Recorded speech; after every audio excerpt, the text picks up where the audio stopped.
नमस्कार मित्रों, महादेव का फलित ज्योतिष शास्त्र में आपका स्वागत है। आज हम चर्चा करेंगे प्रश्न ज्योतिष शास्त्र में प्रश्नकर्ता को एक से अधिक प्रश्न का विचार प्रश्न कुंडली में कैसे करें, इसी पर चर्चा करेंगे। प्रश्न ज्योतिष शास्त्र का नियम यह है कि प्रश्नकर्ता को एक बार में एक प्रश्न करना चाहिए और एक से अधिक प्रश्नकर्ता अगर प्रश्न का विचार करे तो उचित नहीं।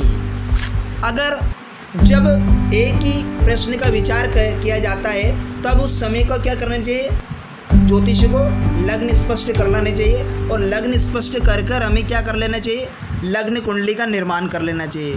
क्या कर लेना चाहिए, लग्न कुंडली का निर्माण कर लेना चाहिए।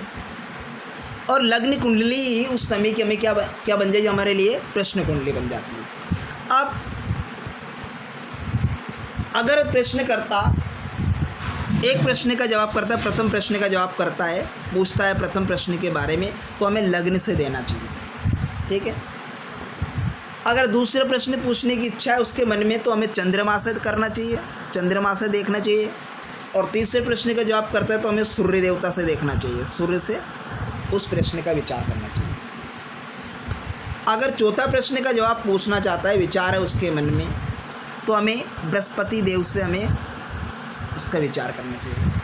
अगर वहाँ पर पांचों प्रश्न की मन में इच्छा है उसके पांचों प्रश्न के बारे में पूछने के लिए, तो हमें क्या करना है, शुक्र और बुध दोनों में से जो बलि ग्रह होंगे उसी के अनुसार बस हमें उस प्रश्नकर्ता का जवाब देना चाहिए। तो ये तो हमने ग्रह के हिसाब से हमने जाना। अब जैसे कि मेरे पास ये कुंडली उदाहरण की,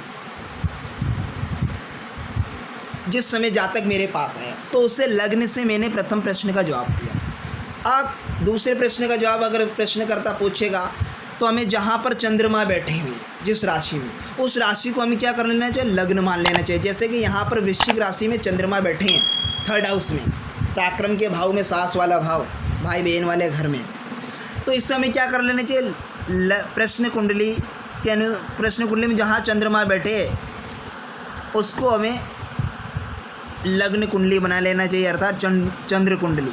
तो यहाँ पर हम देखेंगे प्रथम भाव में 8 नंबर, सेकंड हाउस में 9, थर्ड हाउस में 10, फोर्थ हाउस में 11, फिफ्थ हाउस में 12।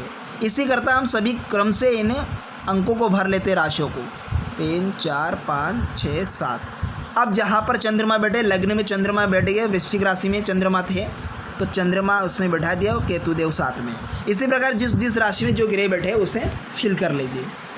अब इसी के अनुसार हमें सेकंड क्वेश्चन का विचार, उसके प्रश्नकर्ता का जवाब देना चाहिए, ठीक है। अब तीसरे प्रश्न का जवाब करेंगे हम, जहाँ पर सूर्यदेव कुंडली के अंदर विराजमान हो प्रश्न कुंडली में, जिस समय प्रश्नकर्ता आता है तो उसी को हमें क्या कर लेना है, लग्न मान लेना चाहिए।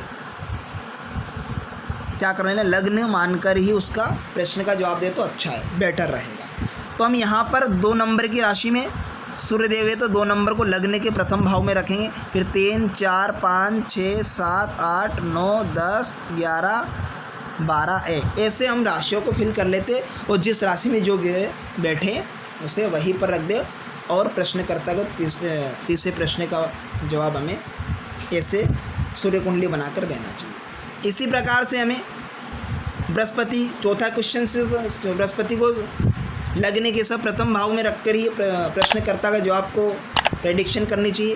और इसी प्रकार से पांचों प्रश्न का जवाब हमें शुक्र बुध में जो बलि ग्रह होंगे उन दोनों के अनुसार हमें कुंडली का निर्माण कर उस प्रश्नकर्ता का जवाब देना चाहिए, ठीक है। ये प्रश्न कुंडली का आधार था कि किस ग्रह से कौन सा प्रश्न का विचार, दूसरे प्रश्न का किस ग्रह से, तीसरे से किस ग्रह से होता है, इस पर हम चर्चा करी। तो इसी प्रकार चौथे ग्रह, पांचवें ग्रह को भी जिस ग्रह का विचार करना हो उसे लग्न में रखकर कुंडली चक्र का न्यास करना अच्छा होता है। तो उचित यही है, एक बार में केवल प्रश्नकर्ता को एक ही प्रश्न करना चाहिए, किंतु यदि वह एक से अधिक प्रश्न करने की उसके मन में इच्छा है तो उसके उत्तर देने में उपयुक्त विधि श्रेष्ठ कर होती है। एक बार में एक ही प्रश्न।